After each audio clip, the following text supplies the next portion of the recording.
네, 우리 옆에 계신 분들 보시면서 우리 함께 인사하도록 하겠습니다. 그리스도는 완전하고 충분하고 모든 것입니다. 인생의 세 가지 체험에 승리합시다. 우리가 신앙생활 하면서 응답을 받고 또 승리하고 이렇게 하기 위해서 무엇인가 좀 열쇠가 있다는 이제 생각이 들지요. 그래서 그거를 성경을 통해 가지고 한번 찾아볼 필요가 있다 싶은데요. 모세 인생을 보면은 모세는 120살 동안 이렇게 살았지 않습니까? 근데 40년 동안은 왕궁에서 자랐고 나머지 또 40년은 미디안 광야에서 자랐어요. 그렇게 장인의 양을 치면서 80세 때까지 살았고 나머지 40년은 출애굽하기 위해서 하나님의 명을 받들어 이스라엘 민족을 이끌고 그 마지막 영적인 지도자의 생활을 하면서 그렇게 생활 마감을 했습니다.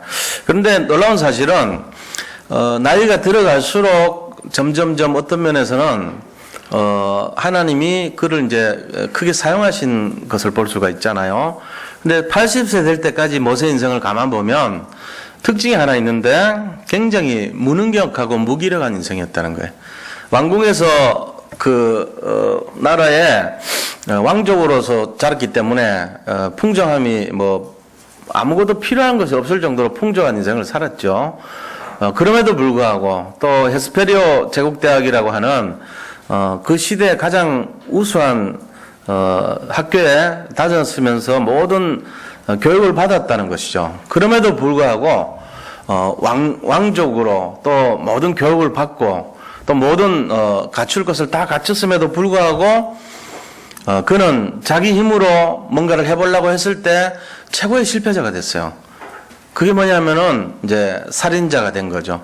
그렇게 해서 결국은 그날 밤에 미디안 강요로 도망칠 수밖에 없었고 거기서 자기 부인을 만나서 장인 이드로의 양을 비치면서 양치기가 됐던 80세 될 때까지 거기 살았던 거예요. 근데 매일매일의 삶이 굉장히 힘이 없는 그런 인생이죠. 좀 뭔가 이렇게 어릴 때 어머니한테 언약도 받았고 이스라엘 민족으로서 자기 정체성도 알고 있고 하나님이 함께하는 비밀도 있었을 것인데도 불구하고 자기가 이렇게 인도받고자 했을 때 가장 실패했고 그 다음에 나머지 80세 될 때까지 저 이드로 장로님 밑에서 굉장히 어려운 그런 이제 하루하루를 살 수밖에 없었다는 거예요. 그 내막을 내면을 한번 들어보세요. 나이 80살 될 때까지 살아온 인생길이 어떻겠어요? 희망이 없다고 생각할 때요. 아, 내 미래가 희망이 없구나. 내가 너무 이렇게 무기력한 인생이구나. 나는 왜 이렇게, 내 인생이 왜 이렇게 힘든 인생이냐. 내가 어떻게 보면은, 어릴 때, 왕궁에서 자라서 왕자의 모습으로 자라면서 얼마나 많은 혜택을 받았는데, 세상 말로 내 인생이 왜 이렇게 마지막에 이런 모양이 됐는가 말이지. 나는 한창 잘 나갔는데 40세 될 때까지. 내 인생 80 될 때까지 40년 동안은 너무너무 무기력하고 무능력하고 희망이 없는 인생이고, 사실, 죽지 못해 살아가는 비슷한 그런 인생 아니냐 말이지. 그런 마음을 우리가 이제 볼 수 있거든요. 그런데 바뀌었어요. 나머지 40년은. 그러니까 그 바뀌었을 때 뭔가 이유가 있을 거 아닙니까? 모세가 81세부터 120세 될 때까지 그 인생이요. 완전히 이렇게 뒤집어지듯이 새로 확 펴놨거든요. 상상도 못할 일이 일어난 거예요. 양치기에서 생각지도 못한 은혜가, 축복이, 응답이 펼쳐지는 인생이 된 거예요. 그리고 과거의 80년 동안의 그 삶이 다 쓰임받았어요.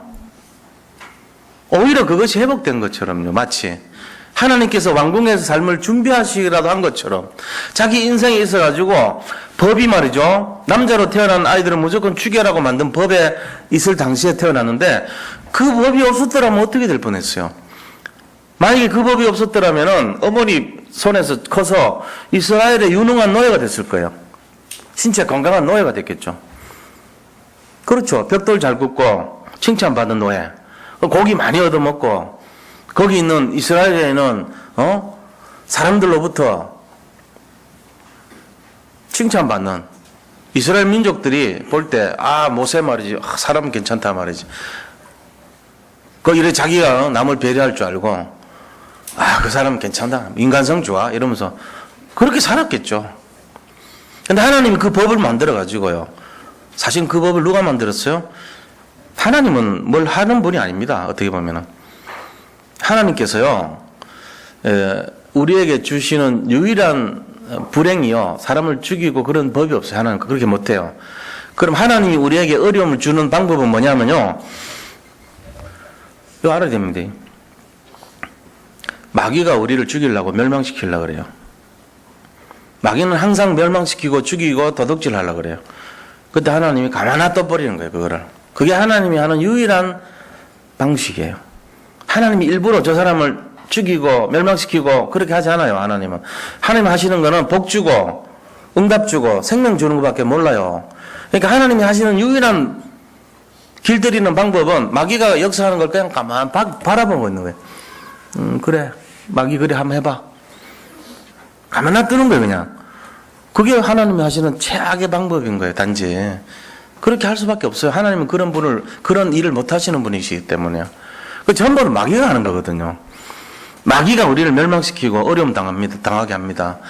그런데 하나님이 그거를 어느 순간에 잠깐만 0.1초만요. 딱, 이제부터 내가 좀 간섭을 해야지 하는 순간 마귀의 일이 멸해지는 거예요.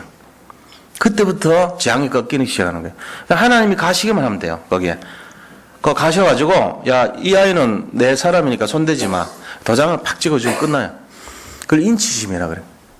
하나님께서 도장 찍어주고, 보증해주고, 함께 해버리면요, 마귀가 한 길로 왔다가 7길로 도망가 버립니다. 그때부터 재앙이 꺾이는 거거든. 그러니까 우리에게 지금 뭐가 안 되냐, 뭐가 힘드냐, 어려우냐, 이유는요, 재앙이 임해서 그래요. 재앙이 임하는데 뭡니까? 하나님이 그냥 안 오시는 거예요. 재앙이 임한 상태에 있는데. 그러니까 우리가 재앙이 임한 거를 꺾으려면 어떻게 하면 되죠? 하나님이 오시면 돼요. 은혜가 임한다 그래요, 그거를. 은혜가 임하면 되는 거예요. 그 은혜가 임하면 다 해결돼요, 사실은 뭐든지. 교회도요, 은혜가 임하는 교회가 되면요, 여기 막 서로 올라그럽니다. 줄 섭니다. 그렇잖아요. 은혜가 없는 교회 누가 옵니까? 은혜가 임해야지 오죠. 사람도 그래요. 물건이라도 빵 하나더라도, 우리 고향에 태극당인가 뭐 있어요. 나 어릴 때 그 이렇게 빵집인 줄 알았어요. 별 이름도 없고 유명한 빵집 아니잖아요. 조그만 시골에 역 앞에 있었거든요. 근데 그 빵집이 어느 날 신문에 나오더라고. 그러면서 그 프랑스 사람인데 이렇게 음식점 돌아다니면서 등급 매기는 사람이 시골 거기를 갔겠어요. 그래서 갔더라고. 그거 가지고 하필은 또 그 빵집에 왜 갔겠어요? 가셨어요. 가서 그거를 평가를 한 거예요. 이 빵이 유명하다 그러면서 자기가. 프랑스에 음식 등급 매기는 사람이 A 플러스를 준 거예요. 그러니까 그 집이 미어 터지기 시작하더라고. 그때부터는 줄을 서가지고 사요. 내가 가끔씩 고향 가서 빵 얻어 먹으려고 가면 힘들어, 먹기가. 줄이 너무 길어가지고. 그러니까 빵에 은혜가 입혀진 거지, 그죠? 빵에 은혜를 받은 거 사람들이. 왜 은혜 받았어요? 그 유명한 사람들이 평가를 좋게 해놓으니까 은혜 받은 거야. 그런 거죠, 뭐. 시골에 청국장 잘하는 사람이 있는데, 갈 때마다 그거 먹어보니까 은혜가 임한 거라. 자기가 은혜가 임한 줄 알았더니 똑같아, 사람들마다. 그러니까 그 집이 문전성시를 이루는 거예요. 그런 겁니다. 그러니까 우리가 원리가 간단한데, 세상 사람들도 그렇잖아요. 세상 사람들도 똑같습니다. 하나님 그렇게 만들어 놨기 때문에, 잘 만들면요, 우리 이 느낌에 호감을 주도록만 만들어 놓으면요, 다 반응은 똑같아요. 잘 되게 돼 있어요. 하물며 사람들도 그런데, 영적인 은혜가 임해버리면 어떻게 되겠어요? 이거는 못 말리는 거죠, 뭐. 우리가 하는 것 같지만요, 그거 다 바보들이에요. 우리가 하면 안 돼요. 하나님이 하시는 게 드러날 때 은혜가 임하거든요. 그럴 때 뭐가 되는 거거든요. 우리 찬양을요, 우리가 해버리면 안 돼요. 하나님이 하는 게 딱 드러나는 순간요, 은혜가 임해요. 그러면요, 이건 아무도 못 말리는 거 됩니다. 이 찬양 들을 때마다 은혜가 넘치는 거예요. 악신이 떠나가게 되죠. 그럼 은혜가 임하니까. 영적인 은혜니까 그게. 찬송하는데 무슨 은혜가 임해요? 찬송하는데 무슨 악신이 떠나요? 몰라서 그런 거예요. 이거는 영적인 은혜가 임하는 시간표예요. 그러니까 악신이 떠나게 돼 있어요. 진짜로. 자, 우리 속에 어려움과 힘든 일이 많고 고생길이 많고 아무런 힘이 없는 인생을 살았는데 어느 날 내가 변하기 시작하는 거예요. 어느 날 응답이 오고 어느 날 문제가 풀려요. 언제요? 영적인 은혜가 임할 때 그렇습니다. 오늘 영적 은혜가 임하는 내용이 무엇인가를 확인하고 우리도 똑같이 이 은혜를 체험하고 누리는 시작이 되기를 바랍니다. 네, 그걸 위해서 오늘 말씀 나누는 거예요. 모세 3단계 중에 2단계는 힘없고 너무나 무기력하고 잘 살았고 잘 됐고 성공한 인생이었는데 완전히 밑바닥 인생이 되고 정말로 너무너무 힘든 인생이 되고 주저앉을 수밖에 없는 그런 상태가 됐던 것입니다. 해결될 길이 없었어요. 근데 이게 어느 날 반드시 반전이 됐죠. 그러면서 새롭게 막 81세부터 120세 때까지 승승장구하는 인생이 됐습니다. 이 원리가 뭐냐? 모세 인생에 한 번도 임하지 않았던 새로운 은혜가 임했던 것입니다. 그게 뭔지를 오늘 보고요. 우리에게 똑같이 일어나면 돼요. 그러면 똑같이 일어나요. 자, 그러면은 이 3가지 체험, 은혜를 위해서 필요한 3가지 체험의 내용이 무엇인가? 그걸 함께 나누는 시간 되겠습니다. 첫 번째입니다. 본론에 들어가서. 어떤 은혜가 임해야 되냐? 은혜가 임하기 위해서는 어떤 체험이 일어나야 되는가? 첫 번째는요, 영적인 능력이 체험돼야 돼요. 그러면 돼요. 하나님의 영적인 능력이 내한테 임하면은 은혜가 임하는 거예요. 그 하나님 영적 능력이 뭐죠? 지금까지 내가 하나님이 그냥 착하게 살아가는 그런 하나님인 줄 알았는데 아닌데? 이 기적을 베푸시는 하나님이시네? 내 인생을 완전히 돌리는, 새롭게 하는 그런 능력이 있는 하나님이네? 이거를 이제 보게 되는 거죠. 전에는 제가 그러지 않았는데 어떻게 이런 일이 일어나냐 말이죠. 저 사람이 말이지, 어떻게 갈릴리 호수에 그 어마어마하게 막 지금 소동이 치고 회오리 바람이 불고 풍랑이 막 일어나서 이 배가 막 이렇게 롤링 피칭이 흔들리면서 막 그렇게 흔들리고 가는 이 상황에서 예수님이 젊은 랍비인 줄 알았는데, 라본인 줄 알았는데 선생님인 줄 알았거든요. 제자들이요 그 예수님 몰라가지고 흔들어 깨운 거예요. 주님, 랍비요 일어나소서. 지금 이게 이렇게 어둡게 흉황하고 너무나 이렇게 돌풍이 불어서 우리가 물이 넘치겠나이다 말이지. 그러니까 예수님이 어째서 너희가 믿음이 없냐 그러면서 나무라면서 뭐랍니까? 꾸짖어요. 뭐를 꾸짖어요? 바람을 꾸짖어 버리는 거예요. 풍랑을 꾸짖어 버려요. 잠잠하라 이러면서. 그러니까 어떻게 됩니까? 갑자기 조용해진 거예요. 태풍이 막 불었는데 싹 없어진 거예요. 그걸 보더니 사람들이 뭐랍니까? 저 사람이 누구시길래 이래 나오는 거예요. 뭘 봤죠? 능력을 본 거예요. 이거 보는 순간 뭐가 달라져요? 이분이 랍비가 아니구나. 메시아구나. 그 마음이 들어오는 거예요. 밤새도록 갈릴리에서 고기질을 하던 베드로가요. 계속 있는데 한 마리도 못 잡았어요. 자기는 거기 전문가인데. 지금도 갈릴리에서 고기 잡을 수 있는 사람은요. 그들 그 커셔라는 이 그레이드가 있어요. 비늘 있는 고기 잡게 하는 거예요. 갈릴리 호수에서 나오는 뱀장어 아무도 안 먹어요. 이스라엘 사람은. 그건 코시아 그레이드가 아니기 때문에 성경에서 부정된 음식이라고 그랬잖아요. 근데 거기서 나오는 잉어 이런 거 있죠. 그런 거는요. 비늘 있는 것들은요. 이 사람들만 잡게 허가가 나 있어요. 이스라엘 거기 갈릴리의 어부들은요. 허가를 받은 사람이 그걸 잡아야 되고 그 잡은 음식들을 전부 제사장한테 말하면 랍비한테 가서 이게 코셔 그레이드 맞습니까? 합격증을 받아가지고 포장을 해서 이스라엘 사람들이 먹습니다. 진설병 제사상에 올렸던 음식 그게 코셔예요. 뜻이. 아주 정결한 음식. 자기들이 볼 때 부정되지 않은 음식 이런 의미를 갖고 있어요. 그런 어부들이 거기에서 허가받은 어부들 중에 하나가 베드로 아닙니까? 베드로는 자기 평생 동안 그 고기를 잡았던 사람이에요. 그 밤새도록 고기 잡았는데 청년 하나가 나타나더니 그물을 오른쪽에 들이오라 그런 거예요. 그때 이 목까지 나오는 말이 뭐죠? 모르셔서 그런데요. 다른 건 몰라도 이건 내 분야입니다. 이거 왜 이러시는 거죠? 날 무시하는 거예요? 이럴 수 있잖아요. 어제 밤새도록 한 마리도 못 잡았어요. 여기는 고기가 없어요, 오늘은. 이 물때에서, 이 온도에서 고기 나올 때가 아니에요. 이럴 수 있거든요. 근데 베드로가 그랬습니까? 내가 밤이 맞도록 그물을 내려서 고기가 못 잡았지만 말씀에 순종하여 내가 그물을 내리리이다. 그러고는 그물을 내렸는데 그물이 찢어질 정도.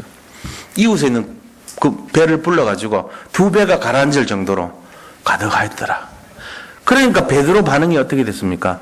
갑자기 물을 딱 끓으면서 주여 제가 죄인이로소이다. 왜요? 마음속으로 얘기했거든. 당신이 몰라서 그렇지. 어제 밤새도록 하나도 안 났어. 이러면서. 그거 했단 말이 자기가 마음으로 범죄했단 말이에요. 날 죽여주시옵소서. 회개합니다. 우리가요 똑같아요. 뭘 볼 때요? 능력을 볼 때. 뭐가 임해요? 은혜가 임해요. 그때 믿음이 생기는 거예요. 아, 이 청년이 뭔데? 그랬는데 청년이 아닌 거예요. 메시아인 거였죠. 그리스도인 거예요. 그래서 무릎을 딱 꿇고서 저를 용서해 주시옵소서. 제가 죄인이로소이다. 그래 나오잖아요. 똑같은 거예요. 지금 모세가요. 오늘 본문의 내용이 출애굽기 3장 10절에서 20절 이 내용이 뭐냐면은 모세 인생에 가장 축복받기 시작하는 첫 출발입니다. 이게 뭐죠? 호렙산 체험이에요. 영적인 능력을 체험하는 현장의 내용이란 말이에요. 그래서 양을 한 마리 잃어먹어가지고 호렙산에 찾아갔는데 이상한 걸 본 거예요. 불이 막 나무에 불이 붙었는데 떨기 나무에 불이 붙었는데 연기도 안 나고 아무런 불타는 느낌이 안 드는 거예요. 신기하게. 이게 어떻게 이렇게 됐냐 말이지. 그리고 딱 갔는데 하나님 음성을 들려주죠. 모세야 네 발에서 신을 벗으라. 이곳은 거룩한 곳이니라. 모세가 신발 벗습니다. 그러니까 하나님께서 뭐라고 얘기합니까? 내가 네 민족에 애굽에서 네 민족이 부르짖는 소리를 내가 들었노라. 울부짖는 소리를 들었대요. 고통스럽게 울부짖는 소리를. 그러니까 네가 가서 그들을 해방해서 데려와라. 이렇게 말한 거예요. 그러니까 모세가 지금 오늘 본문처럼 누가 나를 보냈냐고 얘기하면 넌 뭐라 그럴 겁니까? 얘기합니다. 보낼 만한 사람 보내주세요. 난 말 못해요. 난 혀가 둔하고 입이 뻣뻣한 사람이니까 안 돼요. 난 못 가요. 이랬다니까. 그러니까 막 화냅니다. 네 형 아론이 있지 않냐? 말 잘하는 아론. 누가 니를 만들었냐? 내가 만들지 않았냐? 내가 책임져 줄게. 네가 가. 그러면서 또 스스로 존재하는 자가 보내셨다고 해. 지금 그렇게 얘기죠.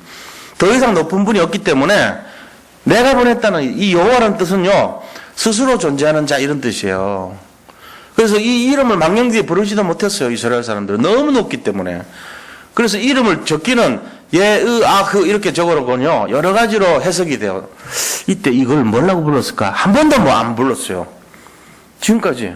이스라엘 사람들은 문자는 만들어 적었지만 여호와의 이름을 망령되이 부르지 말라 그랬기 때문에 이거를 어떻게 읽을지를 몰라요. 그럼 어떻게 읽어요? 읽을 때는요. 아도나이라고 읽습니다. 써놓고는 이렇게 써놓고는 아도나이라고 읽어요. 아도나이 주님 이렇게 읽어요. 그냥 쓰기는 여호와라고 이렇게 써놓고는 읽을 때는 하나님 여호와께서 천지를 창조하시느라 아도나이가 천지를 창조하시나 읽어요. 또 엘로힘이라고 읽어요. 여호와라고 안 해요. 그래서 후세 사람들이 이걸 어떻게 읽는지를 고민하다가 나온 발음이 우리는 발음 맘대로 한다니까. 여호와, 야훼, 아마 야훼로 읽었을 것이다. 여호바로 읽었을 것이다. 여호와로 읽었을 것이다. 설이 여러 가지입니다. 한 번도 안 읽었기 때문에. 한국 사람 지 맘대로 다 읽어버리지 우리는. 아주 배짱과 담력 있는 사람이에요. 근데 이거 왜 읽었어요? 그러면 우리는 중국어 그대로 번역했기 때문에 잘못 없어요. 이럴지 모르지만 원래는 몰라요. 예으아흐라고 써요. 쓸 때. 그러면 읽는데 야훼로 읽는지 여호바로 읽는지 여호와로 읽는지 몰라요. 그 사람도 안 읽었어요. 그리고 이 이름 나올 때요. 쓸 때 이름 요것만 나오면 목욕 2번 하고 써요. 또 가다가 또 여호와 또 목욕 2번 하고 와서 쓰고 이랬어요. 굉장한 사람들이에요. 그만큼 뭔가 이렇게 열심과 특신과 노력을 애쓰고 못 따라갑니다, 우리는. 그 바리새인이고 서기관고 사두개인데 다 그랬어요. 그런데 그렇게 해서 그들이 본질을 놓쳤단 말이에요. 우리는요, 이 하나님 여호와를 정말로 체험하는 것이 오늘 은혜가 임할 때만 체험됩니다. 은혜가 중요한 거예요. 본질이 은혜잖아요. 그리스도. 이름은 뭘로 있는지 그런 거 중요한 게 아니에요. 진짜 본질은 뭐냐? 은혜예요, 은혜. 영적인 은혜가 임하시기를 축복드립니다. 오늘 호렙산에서 하나님께서 뭐라고 얘기하냐면은, 야, 너들 백성의 부르짖는 소리를 내가 들었다. 네가 가서 살려줘. 누가 얘기했냐면은, 스스로 존재하는 자, 나 여호와가 있다고 말해. 이렇게 지금 얘기한 거예요. 그러니까 모세가요, 그거를 들고 가서 거기 있는 장로들을 불러가지고 전달합니다. 하나님께서 이스라엘 백성들을 데리고 나오라 그랬는데 너희들 알려주라 그러면서 거기서부터 시작을 해가지고 10가지 재앙을 통해서 결국 나오게 되죠. 근데 나올 때 그 모습을 딱 보면서 이스라엘 사람들이 얼마나 세상에 옛날에는요 노예 생활 아닙니까? 가짜게 보인 거예요. 이집트 사람들이 볼 때는 뭐 저것들이 맨날 말이지 뭐 하는 거라고는 노예니까 빨래하고 청소하고 피라미드 쌓고 벽돌 굽고 이런 거나 했단 말이에요. 거드레인을 하고 그랬단 말이에요. 그래서 되게 무시했죠. 근데 10가지 기적 체험하고 나니까 무섭죠. 아, 저것들이 하나님 함께 하네? 무서운 거예요. 날강이 피로 막 변해버리고 개구리 재앙이 일어나고 이재앙이 일어나고 파리가 막 들끓기 시작하고 자기들이 신으로 섬겼던 그 모든 대상들이 엉망으로 돼버리는 거예요. 이 동물들 섬겼는데 막 악질이 생기고 독종이 막 피어나고 농사를 신으로 섬겼는데 우박이 내려와가지고 다 막 무너뜨려 버리고 남은 거는 메뚜기가 와서 먹어버리고 태양을 섬겼는데 태양을 막 까맣게 가려버리고 어둡게 만들어버리고 그것도 모자라가지고 태양신 바로의 아들 아닙니까? 첫째 장남을 죽여버려요. 초태상. 첫째 것들은 다 죽이는데 어린 양의 피를 받은 이스라엘 사람들은 하나도 안 죽거든. 이걸 이제 본 거예요. 보니까 무섭죠. 자, 무서우니까 뭐가 임해요? 기적을 보니까 은혜가 임한 거예요. 그래가지고 갈 때 빈손으로 가지 말고 은금 폐물 다 가지고 가라 했잖아요. 하나님께서 그렇게 하셨거든요. 그대로 돼요. 다 내놔 그래가지고 다 가져갔어요. 21절 보세요. 오늘 21절만 하고 있는지. 하나님께서 말씀하시기를 내가 애굽 사람으로 너희들 이 백성에게 은혜를 입히게 할지라. 은혜를 입혀버린 거예요. 빵에도 은혜 있고 청국장에도 은혜 입으면은 우리가 줄 서듯이 이 애굽 사람들이 이스라엘 사람들을 볼 때 이 사람들이 옛날에 노예로 알았더니 그게 아니네. 하나님과 함께하는 사람들인 거예요. 알고 봤더니 무섭기 시작한 거예요. 그래서 어떻게 했어요? 너희가 나갈 때 빈손으로 가지 아니하리니 여인들은 모두 그 이웃 사람과 및 자기 집에 거류하는 여인에게 은폐물과 금폐물과 의복을 구하여 너희 자녀를 꾸미라. 너희는 애굽 사람들의 물품을 취하리라. 그대로 일어나요. 나중에 출애굽할 때 실제로 은금폐물 다 가져갑니다. 왜 가져가요? 광야에서 뭐 사 먹을 거 있어요? 슈퍼마켓 있습니까? 광야에서 뭐 할 거 있어요? 은금폐물 필요 없어요. 단 하나 성막 만드는데 필요한 재료로 쓰려고 가져가시는 거예요. 그래서 옷, 금, 은폐물 전부 다 그게 나중에 성막의 모든 재료가 됩니다. 출애굽기 나중에 보면요, 그 폐물이 넘쳐가지고 모세가 이제 더 이상 내놓지 마세요. 너무 많아요. 이렇게 할 정도로 넘쳤다고 돼 있어요. 그게 어디서 나왔냐? 은혜 입은 애굽 사람들이 이스라엘 사람들에게 준 거예요. 당신들 그냥 보통 노예가 아니었구나. 미안하다 이러면서 팍 주기 시작. 그게 모인 거란 말이야. 자, 우리가요, 이 3가지 체험이 시작될 때 우리 인생이요, 새롭게 됩니다. 이거 놓치면은 억울한 거예요. 교회를 평생을 다녔는데 제가 말씀드렸던 은혜가 뭔지를 모른다. 이 하나님 능력을 한 번도 맛본 적이 없다. 그 사람은 어떻게 돼요? 종교형이 됩니다. 종교형. 그냥 교회 왔다 갔다 해요. 교회 왔다 갔다 하고 일은 열심히 합니다. 근데 뭐를 놓칩니까? 안 믿어요, 하나님을. 문제는. 왜? 믿을 사건이 없었거든. 자기는 그냥 눈에 보이는 그대로 반응한 사람이지 믿음의 역사를 하나도 모르는 거예요. 사랑의 수고 소망의 인내 믿음의 역사 중에 믿음의 역사가 굉장히 중요하거든요. 그때 은혜가 임해야 되는데 이걸 놓친 거예요. 그래서 호렙산 체험이라고 하는 거는 모세 인생에 굉장히 은혜를 주는 사건입니다. 그래서 하나님이 뭐랍니까? 내가 할 것이야. 내가 능한 손으로 친 다음에 너희가 나오리라 그랬거든. 능한 손으로 친다는 말은 내 능력을 보여준 다음에야 진짜인 줄 알 거야, 그 사람들이. 그때까지 네가 내 대변인이 돼서 가서 해. 내가 네 입을 주장해 줄 거야. 네 형을 보내가지고 내 일을 내가 할 것이니까 너희는 걱정하지 마. 가기만 해. 이렇게 얘기합니다. 모세는 그대로 갔습니다. 자기가 왕궁에서 어릴 때 그 받았던 모든 소양의 교육이 이 나라를 위해서 쓰임 받았다는 것을 깨닫기 시작합니다. 그렇게 해서 그들을 구해오는 것이 호렙산 체험이에요. 하나님 능력을 체험한 사건이에요. 모세 인생도 바뀌었어요. 그 다음에 뭐 했습니까? 그 일을 통해서 출애굽의 기적의 체험을 합니다. 모세가 10가지 기적의 체험을 하죠. 날강이 피로, 팔이 이 개구리 재앙, 그 다음에 뭡니까? 동물 속에 막 몸에, 암이 퍼지고 막 악질이 퍼지고 이거 체험하죠. 농산물, 우박과 메뚜기로 없어지는 체험하죠. 그 다음에 태양이 아무것도 아니라 무력화되는 체험을 하죠. 이걸 통해 가지고, 애국의 우상 별거 아니네. 이걸 깨달은 거예요. 하나님의 능력을 체험했어요, 모세가. 그러면서 그 다음에 체험한 게 홍해를 체험한 겁니다. 이 출애굽기 3장의 이 사건 이후로 모세가 체험한 것이 출애굽 체험하고 유월절 체험한 거잖아요. 10번째 재앙은 유월절 체험한 거거든요. 어린 양의 피를 바른 집은 재앙이 지나갔더라. 이게 유월절 아닙니까? 그거를 체험하고 나서 이 바로가 다 데리고 나가. 은근표물 가지고 다 나가. 해놓고는 홍해를 체험합니다. 그 다음에. 홍해도 하나님이 육로로 가는 거 막아서 바닷가 앞에 일부러 갇혀놓고 바로의 마음을 강팍하게 만든 분이 하나님이에요. 그래가지고 쫓아가게 만들어가지고 나중에 홍해 가르고 시간차로 다 지나간 다음에 이 애굽의 병사들을 한꺼번에 물을 닫아가지고 죽이잖아요. 이거를 보게 만드는 거예요. 왜요? 하나님의 능력을 체험시키려고. 그래야만이 은혜가 임하기 때문에 그런 거예요. 우리가 이렇게 많은 은혜를 보면서도 뭐합니까? 하나님께 오직이 안 된다면 불행한 인생이죠. 성경에 나오는 대부분의 모든 사람들 한번 보세요. 지극하게 지독하게 어려운 과정을 다 겪습니다. 완전히 포기할 정도 상태까지 갑니다. 왕이 죽이려고 쫓아다녀 다윗. 감옥에 가고 억울한 누명 써가지고 시달리는 그런 인생 돼요. 요셉. 어머니 떠나가지고 젖먹이가요. 어릴 때부터 교회에서 자라요. 사무엘. 하나가 지나 그래요. 아람 군대가 와가지고 죽이려고 그래요. 엘리사. 850명 대 1싸움에서요. 생명의 위기가 왔어요. 엘리야. 바울. 끝까지. 고린도후서에 보면 나오잖아요. 바울이 얼마나 힘든 인생을 살았는지. 40대 한 대 감한매를 3번이나 받았고, 동족의 위협과 모든 어려움과 고통, 물의 고통, 불의 고통, 강도의 고통, 모든 고통 다 겪었잖아요. 마지막에는 우리 그리스도. 예수님도 그랬어요. 십자가에서. 완전 이거는 더 이상 희망이 없을 정도의 고통을 다 겪으셨지만, 끝났습니까? 절대로 안 그렇습니다. 우리 인생이 마치 그렇게 보입니까? 그건 속은 거예요.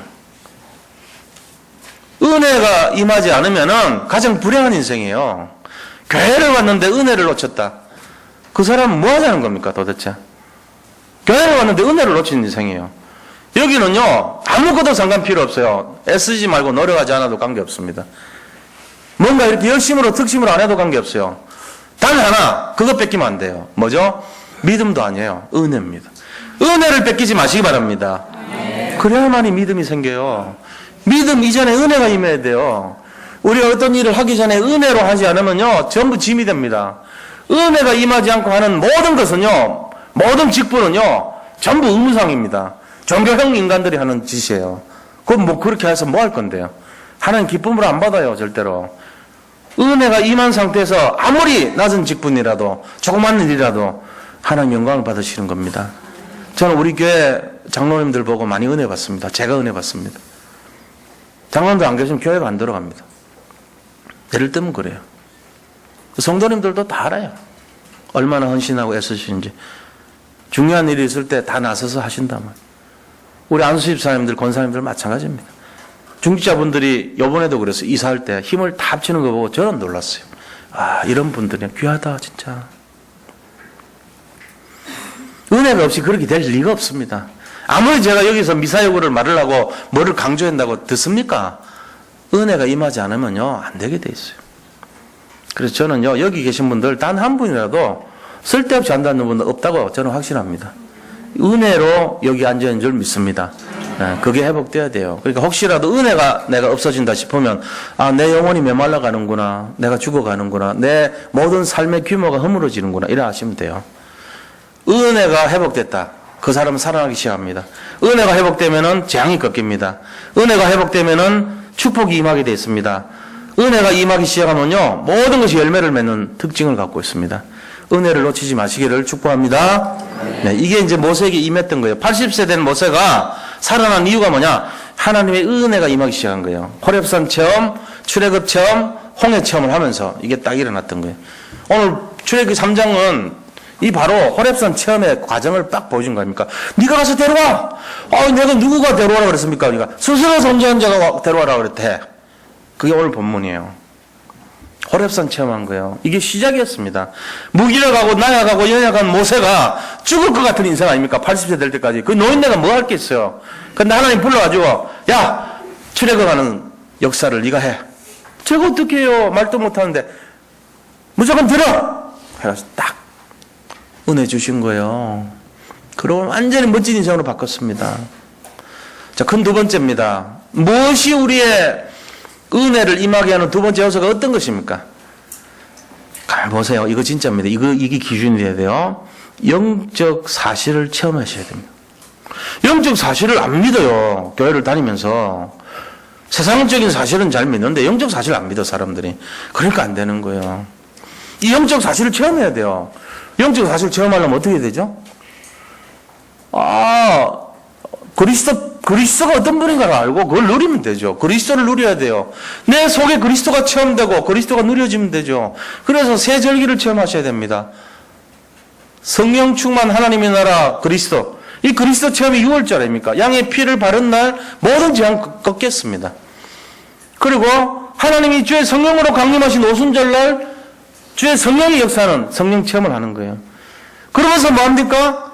수장절의 열매를 우리가 곳간에 드리는 날 천국 백성의 배경이라는 것을 알 수 있죠. 이 세 가지예요. 우리는 어떤 사람이냐? 우리는 구원받은 사람이고 우리는 성령의 인도를 받는 성령 충만한 사람이고 결국은 천국 배경이 돼서 천국 나라에 갈 사람들이라는 거, 이 세 가지가. 그게 영적 사실이거든요. 이거를 체험해야만이 은혜가 임하는 거예요. 교회를 갔는데 뭐 하는 데인지도 몰라, 교회가. 착하게 잘을 하겠지. 하나님 잘 믿으라 하겠지. 이런 수준이에요. 하나님 믿으라 하는 거 맞아요. 근데 착하게 살아라, 윤리를 따져라, 이런 수준은 아니에요, 사실. 그럼 나쁘게 살아가거나 하냐? 그것도 아니에요. 본질이 아니라고요. 가장 중요한 본질은 그리스도 어떤 분인가 알아야 돼요. 그게 은혜예요. 딴 게 아니고. 그리스도를 집중하셔야 됩니다. 그게 본질이에요. 근본이에요. 이거를 놓치고 다른 거 알면은 참 억울한 거란 말이에요. 그리스도를 몰라. 그리스도가 어떤 분인지를 놓쳐버려. 그럼 은혜를 놓친 거예요. 은혜를 놓치니까 믿질 않죠. 믿질 않으니까 종교형이죠. 종교형은 어떻습니까? 사단이 다른 건 다 반응하는데 종교형의 모습은요, 사단이 꺾이질 않아요. 내가 지금 이렇게 시달리고 어려운 그 원인을 주는 게 사단인데 이게 꺾이질 않단 말이에요. 그러니까 문제가 심각하죠. 희망이 없는 거예요. 그런데 은혜가 임하면 어떻게 됩니까? 믿음이 생기죠. 믿음이 임하면요, 재앙이 꺾이죠. 재앙이 꺾이면요, 사단이 같이 물러가는 거예요. 그 재앙 자체가 사단이니까. 그럼 어떻게 돼요? 응답이 돌아오고 회복되고 열매를 맺고 30배, 60배, 100배로 자라고 내 능력이 아니라 1000을 감당하는 응답이 오고 만을 감당하는 응답이 와요. 레위기 26장에 보면은 만을, 너희가 100이 500을, 500이 만을 그랬어요. 만을 감당한대요. 1000을 감당한다 그러더니 또 만을 감당한대요. 우리가 뭔데요? 은혜 받은 하나님의 자녀인 줄 믿으시기 바랍니다. 이러면 되게 돼 있어요. 이러면. 이거를 뺏기면 안 돼. 뺏기면은요, 자꾸 점점 우리가 어려움 당해요. 더 악순환돼요. 마귀가요, 우리 삶의 모습을 보고, 은혜 뺏긴 걸 보고, 우는 사자같이 상필자를 찾아 돌아다니고 있습니다. 이게 지금 마귀가 지금 하는 짓이 그게, 저 은혜 뺏겼구나. 그 순간에 달려듭니다. 모든 게 더 어려워집니다. 절대로 은혜 뺏기면 안 돼요. 우리 여기 앉아있는 분들은 은혜를 받은 분인 것을 확신합니다. 그러면 돼요. 내가 주일마다 은혜 받는구나. 내가 살아나는구나, 이거예요. 주일마다 영적 비밀을 내가 알겠다, 이제. 뭔 말인지. 그게 죽었던 영혼이 살아나는 거예요, 그게 바로. 그렇게 되기를 바랍니다. 잘 인도하셔야 돼, 이거는. 뭐 여기서 뭐가 어떻고 뭘 하고 안 하고 이런 거 제가 안 따져요. 왜? 여기 앉아 계신 것 자체가 은혜예요, 바로. 은혜가 임하면 끝나는 거예요. 노력하지 마시고 애쓰지 마세요. 은혜를 받으시기 바랍니다. 그럼 돼요. 우리가 할 게 그거밖에 없어요. 그래서 하나님이 이거 회복된 사람에게 뭘 주냐면요. 이제 보세요. 영적 세계가 체험하는데 아까도 말씀드렸던 것처럼 정말로 새 절기의 의미가 뭔가? 그냥 언약궤가 뭔가? 언약궤는 뭐죠? 영적인 세계를 체험하는데 제일 앞에 선 게 언약궤예요. 전부 다 이스라엘 사람들이 언약궤를 따라갔어요. 그 속에는 말씀이 들어있고 성령 인도하는 이 항아리가 들어있고 거기에는 능력을 나타내는 지팡이가 들어있었어요. 하나님의 말씀과 능력인 지팡이와 이 성령 인도를 받는 하루하루 일용할 양식을 공급하는 그 성령 인도하는 항아리가 들어있었던 거예요. 성령의 내주, 성령 인도, 성령 육사, 말씀을 따라가는 것이 그것이 바로 뭐냐? 언약궤를 따라가는 것이 그게 뭐냐? 영적 세계를 체험하는 비밀이었습니다. 우리 모든 여기 계신 분들이요, 날마다 언약궤를 따라가시기 바랍니다. 그러면은 이 체험하게 돼 있어요. 그럴 때 하나님이 주신 것이 만나와 메추라기를 주셨고 정말로 이 불기둥과 구름기둥으로 우리를 인도하신 겁니다. 영적 세계를 체험하는 사람들에게 주신 축복이 그런 거예요. 그게 은혜가 임하게 되는 원리예요. 아, 내가 따라가면 되는구나. 세 번째, 은혜가 임하는 열쇠가 뭐냐? 전도를 체험하면 돼요. 모세가 무슨 전도했습니까? 모세가 전도했습니다. 여호수아 갈렙이 전도를 받았죠. 언약을 전달받았습니다. 이 언약 전달받은 여호수아는요, 나중에 뭐 했습니까? 요단을 가릅니다. 여리고성은 무너뜨린 걸 봅니다. 이 태양과 달이 멈추는 체험을 합니다. 언약을 받고 나니까 자기도 똑같이 모세처럼 그대로 가나안을 정복하는 데 쓰임받잖아요. 갈렙도 마찬가지입니다. 40년 전에 가데스 바네에서 땅 분배할 때 받았던 그 헤브론 땅을 40년 동안 잊지 않고 결국은 차지해요. 이 산지를 내게 주소서 하면서요. 그 85세 된 노인네가요, 그때나 지금이나 여전히 그 땅을 차지합니다. 모세로부터 받은 그 언약을 늘 간직하면서. 왜요? 은혜를 잊지 않았기 때문에. 그리고 이 세 가지를 체험하시기 바랍니다. 이게 은혜 받는 열쇠예요. 첫 번째 뭔 체험을 해요? 제일 첫 번째, 하나님의 능력 체험. 두 번째는요, 영적 세계를 체험하는 거예요. 세 번째는요, 언약 전달 체험 또는 전도 체험이에요. 자, 이거 하게 되면은 우리가 어느 날, 야, 내가 알던 하나님 아니구나. 아, 하나님 이런 분이구나. 이걸 알게 된단 말이에요. 그러면서 하나님이, 야, 이런 기적을 나타내시는구나. 내 인생을 이렇게 완전히 80세 희망 없는 인생을 새롭게 하시네? 깨닫기 시작합니다. 코넬 앤더슨이라는, 그죠? 지팡이 서 있는 분 있잖아요. 지금 우리나라는 이제 거의 끝났죠. 홀랜드 앤더슨이라는 분이에요. 커넬이라는 것은 대령이라는 뜻도 있고, 무슨 이런 자기를 이제 말할 때 커넬이라고 그래요. 후작, 남작 이런 거 할 때. 그러면 홀랜드 앤더슨이라는 분이 얼마나 이렇게 성공을 했으면 그 직위를 받았겠습니까? 그죠? 그만큼 성공한 분이에요. 언제 시작했냐? 나 68세 때 시작했어. 인생으로 보면 거의 항원기에 아무것도 완전 쫄딱 망했어. 자기가 운영하던 거리지, 다시 말하면은 이 주유소가 길이 그 길로 안 나고 구길이 돼버리고 새 길이 난 거예요. 그럼 쫄딱 망하지. 차가 안 대로 안 다니니까. 근데 거기서 옛날에 팔던 것이 뭐냐면 사람들 올 때마다 배고프니까 통닭 구워 팔고 감자튀김 특별하게 요리해가지고 내놨던 거예요. 사람들이 가끔씩 찾아와요. 그거 먹으러. 와가지고, 아, 그때 그거 맛있는데 그거 장사 좀 하라고. 여기 어차피 이건 거리죠. 이건 망했으니까. 그래가지고 나가가지고 주유소 다 폐업하고 시내 가가지고 체인점 열은 거예요. 그게 뭐죠? 이름 내 생각 안 나네, 지금. 예, 그겁니다. 그 할아버지가 그래 서 있다니까요. 지금 어디에서 이거 하고 있냐? 어딥니까, 베트콩이 있는데. 거기서 그거 하고 있어요. 태국 같은데, 이거 새로 시작하고 있어요. 필리핀 같은데, 지금 한창 돈데, 우리 김영희 장로님 그러시더라고요. 필리핀 가니까 닭집 있잖아요. 그거 지금 새로 시작한대요. 쫙 알렸더래요. 붐이 일어나고 있대. 우리나라 1970년대 분위기가 거기 지금 이제 시작되니까 7, 80년대 막 그런 거 일어나잖아요. 거기 지금 경기 살아나거든요. 그러니까 이제 그게 쫙 이제 퍼지기 시작하는 거예요. 그 자기 살아있을 때 150만 개 체인점 열었어요. 대단하죠. 68세 시작이었고. 150만 개. 15만 개도 아니고, 15,000개도 아니고, 보통 1,500개 돼도 대단하다 그럽니다. 150개만 돼도 대단하다 그래요. 사실은 15개만 돼도 먹고 살아요. 150만 개. 놀라지도 않으시네. 150만 개. 68세. 우리는 68세 되면 이제 죽어야 돼. 다. 그러지 마세요, 제발. 은혜 입으면요, 68세 아니라 7, 80대. 오늘 인터넷에 떴어요. 할머니들이 점심 도시락 사가지고 연 매출 5억, 월 매출 5억.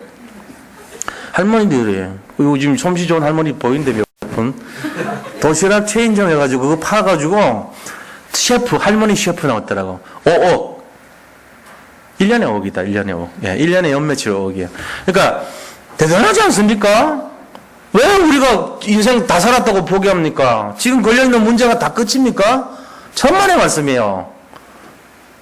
절대로 아니에요. 지금까지 살았던 실패와 좌절과 절망이 우리 인생의 바탕이 되고 시작이 될 줄을 왜 모르십니까? 은혜 임한 자는요, 이거 볼 수 있습니다.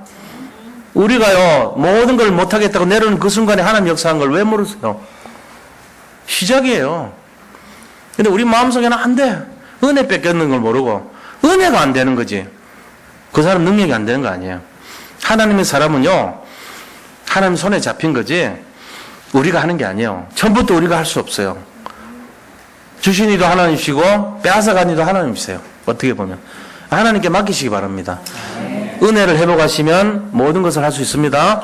결론을 말씀드리고 말씀 매듭을 하겠습니다. 결론이 뭡니까? 광야길 살아가는데 두 종류 인생이 있습니다. 첫째는요, 사건 문제마다 원망, 불평, 염려하는 인생이에요. 자, 두 번째 인생은요, 언약궤를 바라보지 현실을 바라보지 않은 인생이에요. 언약궤를 따라가고 말씀과 기도에 따라가고 그것에 은혜를 받는 사람들이에요. 우리는 두 번째 인생이 되어야 됩니다. 그럴 때 모든 게 회복될 줄 믿습니다. 자, 두 번째입니다. 모세가 왜 그렇게 축복받았습니까? 이미 응답받을 자격을 갖췄기 때문에 그래요. 언약의 백성이고 레위 지파였어요. 어머니로부터 언약을 얻을 때 심어짐을 받았어요. 엄마가 계속 언약 심어준 거예요. 젖 먹을 때. 지금 우리 가운데 렘넌트에 대한 비밀 모르시는 분들은요, 굉장히 큰일 났습니다. 그러면 안 됩니다. 우리가 다행스럽게도 우리 교회원은 렘넌트 비밀 갖고 있습니다. 후대들에 대한 언약 전달의 비밀이 있습니다. 이거 하는 한은요, 아무것도 걱정하지 마시기 바랍니다. 반드시 응답은 회복될 줄 믿습니다. 정말이에요. 이 언약 잡으면 하나님이 늘 함께 하셔요. 그래서 지금도 마찬가지예요. 아이들에 대해서요, 늘 기도하시고 하루에 한 번씩 축복하라고 했습니다. 이 언약을 놓치지 마시고요, 진짜로 복을 빌어주세요. 아이들에게 언약을 심어주시기 바랍니다. 은혜가 임하도록 기도하세요. 그럼 돼요. 세 번째, 그렇게 해서 뭐 할 건데요? 하나님이 절대 목표인 복음 회복, 절대 사명인 복음 누림, 절대 헌신인 전도 선교 세계복음화 감당해야 돼요. 그래서 우리가 왜 사는가? 내가 왜 예수를 믿어야 되는가? 내가 예수를 믿는다면 무엇을 우리가 잡아야 되는가? 우리가 어떨 때 보면요, 좀 그럴 때 있거든요. 우리 모습이 적당하게 중간쯤 어설프게 그렇게. 상관없어. 뭔 상관이에요. 은혜에 강한 자가 되시기 바랍니다. 빌립보서 1장 7절 말씀. 너희가 처음부터 은혜에 참여한 자가 됨이라. 에베소서 1장 7절 6절 말씀. 은혜로 충만하게 되기를 바라노라. 바울은요, 늘 은혜를 강조해요. 오늘 본문도 보니까 21절 22절. 애굽 사람들이 이스라엘 사람들을 보면서 은혜가 입은지라, 은혜를 입은지라. 은혜를 입으면 다 돼요. 장사하는 원리도요, 은혜 있게 디자인해 보세요. 사람들이 은혜를 입게끔 조금만 신경 써 보세요. 드라마도 마찬가지입니다. 은혜를 받게끔 조금만 신경 써 보세요. 다 거기 다 세상말로 대박 터져요. 근데 그거 놓치면요, 그냥 멍하니 지나가 버립니다. 하다가 세상 지나가 버립니다. 세월 다 지나가요. 그거 차이예요. 아, 은혜가 뭔가를 연구하는 사람, 은혜가 임하게 되려면 어떻게 인도받아야 되냐, 기도하는 사람, 영적인 비밀을 은혜가 임할 때 어떻게 회복해야 되는지를 캐치하는 사람, 이 사람이요, 세상 움직이는 사람이에요. 세상 전체 1%도 안 돼요. 우리에게는요, 기도의 비밀이 있기 때문에 우리가 그 주역이 되기를 축원드립니다. 네, 그렇게 하셔서 최고의 응답 누리시기 바랍니다. 말씀 마치고 우리 같이 한번 기도하겠습니다. 기도합니다. 하나님 감사합니다. 오늘 주신 말씀처럼 정말 우리 인생의 세 가지 체험을 은혜 속에서 인도받게 하여 주옵시고, 은혜를 통하여서 회복되게 하여 주옵소서. 그래서 실제적인 응답의 주역이 되게 하시고, 정말로 오늘 주신 말씀처럼 영적인 능력의 체험과 또한 아버지 하나님, 정말 하나님께서 우리에게 주시려고 하는 그 응답 모든 것들이 회복될 수 있도록 영적인 사실을 체험하고, 또한 아버지 언약 전달인 이 전도의 축복을 체험할 수 있도록 인도해 주시기를 원합니다. 그래서 정말 우리 자신들이 하나님의 절대 목표와 절대 사명과 절대 헌신을 이루어가는 그런 은혜의 축복의 증인들로 당당히 서게 하여 주옵소서. 현실을 바라보는 것이 아니라 아버지 사실과 미래를 바라보며 아버지 영적인 언약을 성취하는 축복의 증인들로 당당히 서게 하여 주옵소서. 살아계신 예수 그리스도 이름으로 기도드립니다. 아멘.